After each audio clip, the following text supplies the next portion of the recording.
For the quad frame, we're using the TBS Source 1, which is a great beginner quad, and its design is almost legendary in FPV. Couldn't really be simpler. 3 plates, bottom plate, second bottom plate, and a top plate, 4 arms, and you actually get 4 spare arms as well, which is really nice. Now, this is extremely robust with nice thick 4mm plates and arms, and is very difficult to break. It can be used for racing, can be used for freestyle flying. It's very adaptable, and it's also really easy to build, as it has heaps of space for the electronic components, as you'll see later when you actually see the quad. Now, you'll appreciate this later on if you're trying to figure out where things are going to go on a quad with very little space, as some do. But this frame is perfect for what you need now. For the electronics, first we have here what we call the flight stack, which has 2 of the most important components of any quadcopter. Firstly, the flight controller, and this is what controls the movement of the drone. The flight controller is also great for beginners, as it makes soldering really easy with these little solder pads. All we need to do really is just prepare the wires from our other components like our receiver and our VTX. Just poke the wires through these little holes and solder them in place. Easy peasy. Another part of the stack is the 4-in-1 electronic speed controller, which we have here, and this controls the speed of the 4 motors to make the drone move. It also contains the PDB or power distribution board that controls the power that the setup uses. This can take an average current draw of about 50 amps, which is more than ample for our needs. And if you look at the solder pads here, you can see that they're really nice and thick, and that makes soldering really safe and easy for a beginner, as you're not going to lift off one of these pads with too much heat from our soldering iron, something you'll learn later on. Now, we also need to send commands from the sticks and switches on our radio transmitter here to the flight controller, and for this we need a radio receiver. Now, we need this signal to be really nice and strong so that we don't find ourselves some distance away with our sticks not responding, which would usually result in a forced fail-safe landing and you having to go find your drone, which you don't want.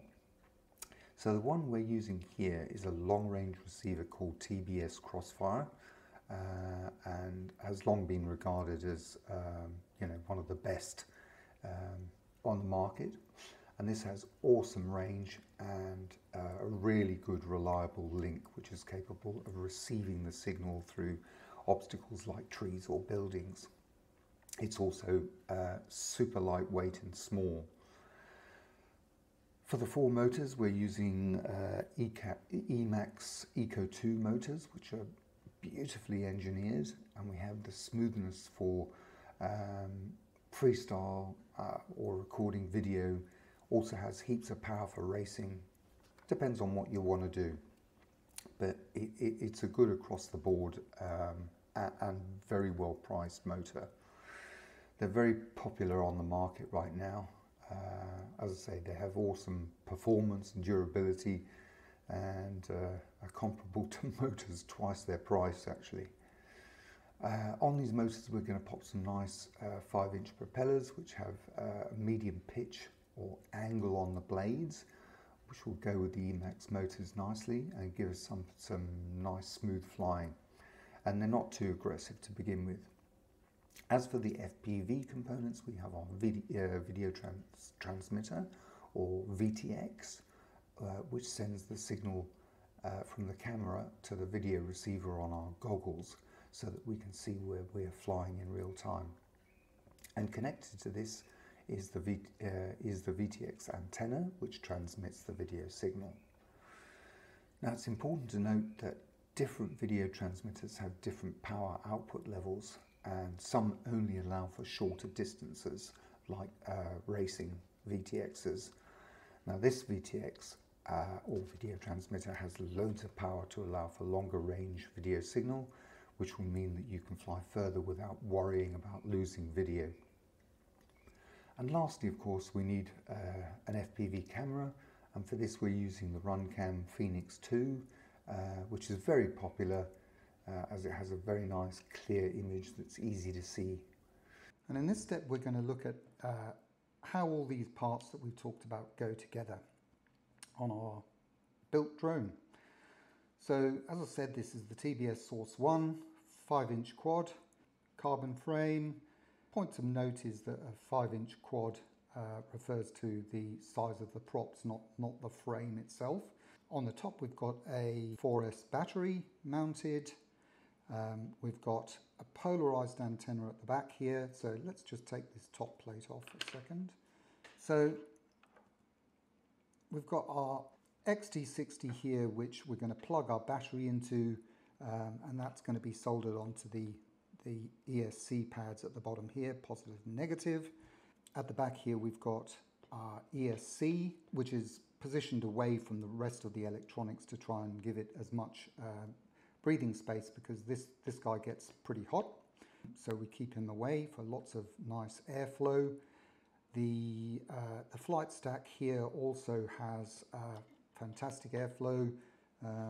You can see there's plenty of space in there. So we've got the ESC at the bottom. We're going to solder these motor wires onto the motor pads here, 1, 2, 3. This one here will go 1, 2, 3, and so on. We've got 4 Emax motors here, beautiful motors, 5-inch props. We've got, if we can just see, mounted at the front here, a TBS Crossfire Nano receiver with the antenna position going through the bottom, and we'll have the antenna mounted at the back here on the arm. Obviously all of these parts, these different parts, so here we've got our RunCam Phoenix camera. We're going to solder all of these parts onto the flight controller. We're going to solder the VTX wires onto the flight controller, and also the receiver wires onto the flight controller. We also have a little GPS here, which we're going to wire up to the flight controller as well. This will give you altitude and other data in your goggles, and also you'll have a return to home switch on that. I've got a little TBS antenna mounted here. You can use a pigtail instead. This one's a Lumineer Axi, this one's a TBS. Your choice. And that is, which way does that go? That's it. So that clicks into there, and that is about it.